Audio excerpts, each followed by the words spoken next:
शुक्रवार का दिन माँ संतोषी को समर्पित है। इस दिन संतोषी माँ की पूजा और व्रत का पालन करने से इनकी कृपा बनी रहती है। मान्यता है कि पूजा के साथ व्रत का पाठ करने से जीवन में कभी धन संपदा की कमी नहीं होती।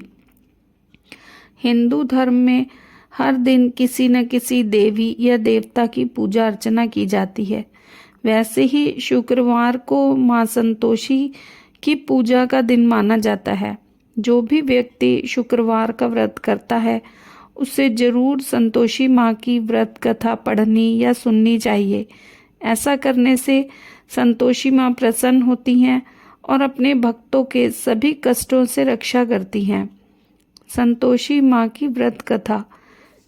एक बुढ़िया के 7 पुत्र थे। उनमें से 6 कमाते थे और एक बेरोजगार था।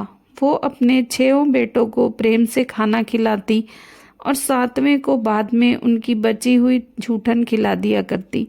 7वें बेटे की पत्नी इस बात से बड़ी दुखी थी क्योंकि वह बहुत भोला था और ऐसी बातों पर ध्यान नहीं देता था। एक दिन बहू ने झूठा खिलाने की बात अपने पति से कही। पति ने सिर दर्द का बहाना बनाकर रसोई में लेटकर स्वयं सच्चाई देख ली। उसने उसी क्षण दूसरे राज्य जाने का निश्चय किया।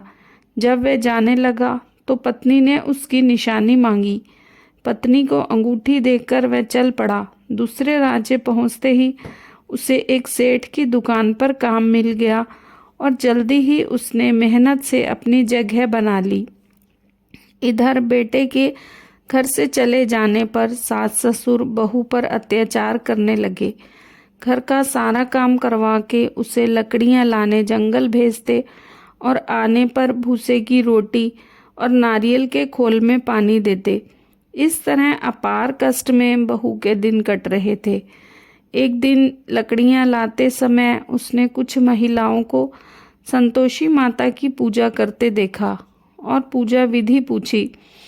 उनके कहे अनुसार बहू ने कुछ लकड़ियां बेच दी और 1.25 रुपये का गुड़ चना लेकर संतोषी माता के मंदिर में जाकर संकल्प लिया। 2 शुक्रवार ही बीते कि उसके पति का पता और पैसे दोनों आ गए। बहू ने मंदिर जाकर माता से फरियाद की कि उसके पति को वापस ला दे, उसको वरदान दे। माता संतोषी ने स्वप्न में बेटे को दर्शन दिए और बहू का दुखड़ा सुनाया। इसके साथ ही उनके काम को पूरा कर घर जाने का संकल्प कराया। माता के आशीर्वाद से दूसरे ही दिन बेटे का सब लेन देन का कामकाज निपट गया और वह कपड़ा गहना लेकर घर चल पड़ा।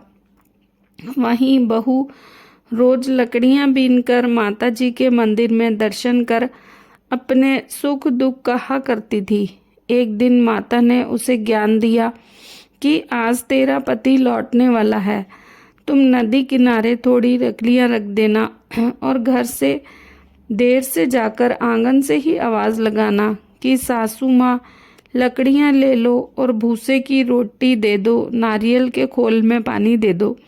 बहू ने ऐसा ही किया। उसने नदी किनारे जो लकड़ियां रखी उसे देख बेटे को भूख लगी और वह रोटी बना खा घर को चला। घर पर माँ द्वारा भोजन का पूछने पर उसने मना कर दिया और अपनी पत्नी के बारे में पूछा। तभी बहू आकर आवाज़ लगाकर भूसे की रोटी और नारियल के खोल में पानी मांगने लगी। बेटे के सामने सास झूठ बोलने लगी कि रोज़ 4 बार खाती है, आज तुझे देखकर नाटक कर रही है। ये सारा दृश्य देख बेटा अपनी पत्नी को लेकर दूसरे घर में ठाठ से रहने लगता है। शुक्रवार आने पर पत्नी ने उद्यापन की इच्छा जताई और पति की आज्ञा पाकर जेठ के लड़कों को निमंत्रण दे आई। जेठानी को पता था कि शुक्रवार के व्रत में खट्टा खाने की मनाही है। उसने अपने बच्चों को सिखाकर भेजा कि खटाई ज़रूर मांगना। बच्चों ने भरपेट खीर खाई और फिर खटाई की रट लगाकर बैठ गए। ना देने पर चाची से रुपए मांगे और इमली खरीदकर खा ली। इससे संतोषी माता नाराज़ हो गई और बहू के पति को राजा के सैनिक पकड़कर ले गए। बहू ने मंदिर जाकर माफ़ी मांगी और वापस उद्यापन का संकल्प लिया। इसके साथ ही उसका पति राजा के यहाँ से छूटकर घर आ गया। अगले शुक्रवार को बहू ने ब्राह्मण के बच्चों को बुलाया और दक्षिणा में पैसे ना देकर एक एक फल दिया। इससे संतोषी माता प्रसन्न हुई और जल्दी ही बहू को एक सुंदर पुत्र की प्राप्ति हुई।